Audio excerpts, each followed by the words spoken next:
Hey, welcome back to my channel. நீங்களாம் எப்படி இருக்கீங்க? நான் உங்கள் விஜயகுமாரி. இன்றைக்கி நம்ம ஒரு சைட் டிஷ் தாங்க பார்க்க போகிறோம். இன்றைக்கி நம்ம பார்க்க போகிற recipe capsicum gravy.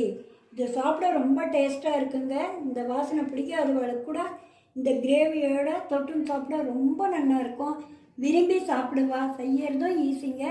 Idli, dosa, chapati, பூரிக்கு சூப்பராக இருக்குங்க. இப்போ எப்படி பண்ணுறதுன்னு பார்க்கலாம். ஆன் பண்ணி ஒரு பாண்டில் வச்சுருக்கேன்.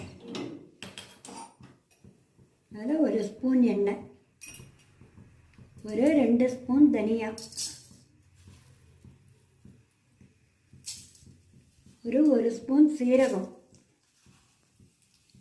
ஒரு 4 வெந்தயம், 4 வரமிளகா. நீங்கள் மிளகாலாம் உங்களுக்கு எவ்வளோ காரமோ அதுக்கு ஏற்ற மாதிரி போட்டுங்க.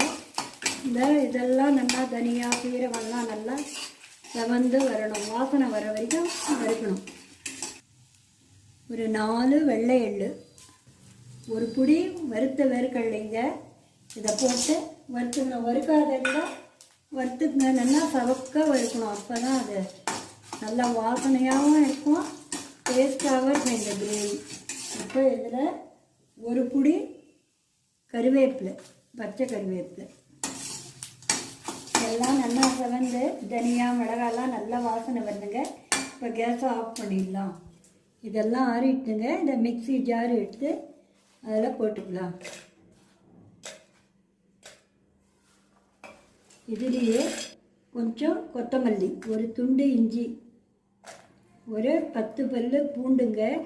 பூண்டு வேணும்னா போட்டுங்க, வேணான்னா அவாய்ட் பண்ணிடுங்க. பூண்டு போட்டுனா நல்லா டேஸ்ட்டாக இருக்கும். இது ஒரு 2 டேபிள் ஸ்பூன் தேங்காய், பச்சை தேங்காய். இதில் 2 பழுத்த தக்காளியை கட் பண்ணியிருக்கேன், அதையும் போட்டுக்கலாம். போட்டு இதுக்கு தண்ணி விட வேணாங்க, ஏன்னா தக்காளியிலே தண்ணி இருக்கும். நைஸ் பேஸ்ட்டாக இருச்சுங்க. வேணும்னா தேவைப்பட்டால் தண்ணி விட்டுக்குங்க. இது பாருங்கள், நல்லா நைஸாக அரைச்சாச்சு. சைடில் கேஸ் ஆன் பண்ணி ஒரு பாண்டி வச்சுருக்கேன். அதில் 2 ஸ்பூன் எண்ணெய் விட்டுக்கணும். ஒரு 1/4 ஸ்பூன் கடுகு,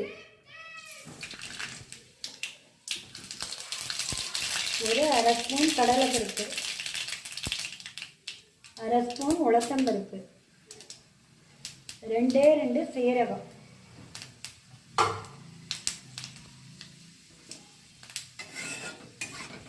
போட்டு பருப்பெல்லாம் நல்லா பொன்னிறமாக செவந்து வரணும். இப்போ பருப்பெல்லாம் நல்லா செவந்து எடுத்துங்க. ஒரு பெரிய வெங்காயத்தை இந்த மாதிரி பொடி பொடியாக கட் பண்ணியிருக்கேன், அதை போட்டுக்கிறேன். அதிலே ஒரு 4 கருவேப்பிலை. இப்போ வெங்காயம் ஓரளவு வதங்கணும். வெங்காயம் நல்லா வதங்கிடுச்சுங்க. இதில் 2 மீடியம் சைஸ் குடமிளகாவை இதை மாதிரி கட் பண்ணி வச்சுருக்கேங்க, சின்ன சின்னதாக. அதை இதில் போட்டுக்கிறேன். இதை போட்டு 2 நிமிஷம் நல்லா வதக்கணும். நான் என் சேனல்லைங்க குடமிளகா ரெசிபி நிறைய போட்டிருக்கேங்க. நீங்கள் பார்க்கலன்னா போய் பாருங்கள். உங்களுக்கு பிடிச்சிருந்தா லைக், ஷேர், சப்ஸ்கிரைப் பண்ணுங்க.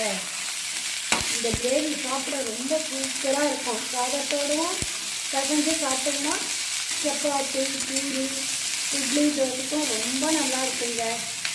2 சாப்பிட வச்சா இன்னும் 2 எக்ஸ்ட்ரா போட்டு சாப்பிடுவா. அவ்வளோ சூப்பராக இருக்கும்.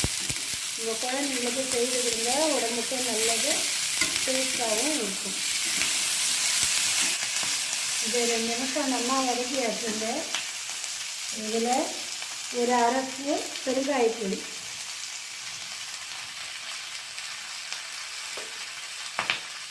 இந்த கிரேவிக்கு தேவையானது 2 ஸ்பூன் உப்பு. நீங்கள் உப்பு காரம்லாம் நீங்கள் எவ்வளோ போடுறீங்களோ அதுக்கு ஏற்ற மாதிரி போட்டுங்க. ஸோ இதை நல்லா மிக்ஸ் பண்ணி வைக்கணும். மிக்ஸ் பண்ணிவிட்டு ஒரு 2 நிமிஷம் மூடி போட்டு மூடி வைக்கணும்.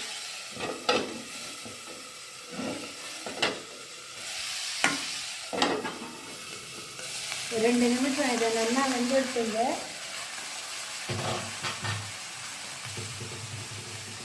இதில் இந்த அரைச்ச மசாலாவை இதில் சேர்த்துடணும்.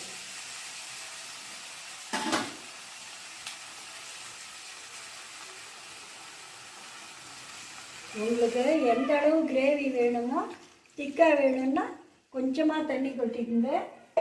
ஓரளவு நீருக்கு கொஞ்சம் கரண்டியாக வேணும்னா அதுக்கேற்ற மாதிரி நீங்கள் தண்ணி கொட்டி நல்லா மிக்ஸ் பண்ணி விட்டுருங்க. இதை நல்லா மிக்ஸ் பண்ணியாச்சுங்க. இதை மூடி போட்டு 5 நிமிஷம் நல்லா மீடியம் ஃப்ளேமில் கொதிக்க விடுங்க. இப்போ இது 5 நிமிஷம் நல்லா கொதித்து திக்காகிடுதுங்க. இதில் பொடியாக கட் பண்ண கொத்தமல்லி போட்டுக்கலாம். போட்டுட்டு கேஸை ஆஃப் பண்ணிடணும். இது பாருங்கள், இந்த அளவு இருக்கும் கிரேவி. சுவையான கேப்சிகம் கிரேவி ரெடி. நீங்கள் ட்ரை பண்ணி பார்த்துட்டு எப்படி இருக்குன்னு சொல்லுங்கள். நீங்கள் ஃபஸ்ட் டைம் பார்க்குறவளா இருந்தால் மறக்காமல் சப்ஸ்கிரைப் பண்ணுங்கள். தேங்க்யூ.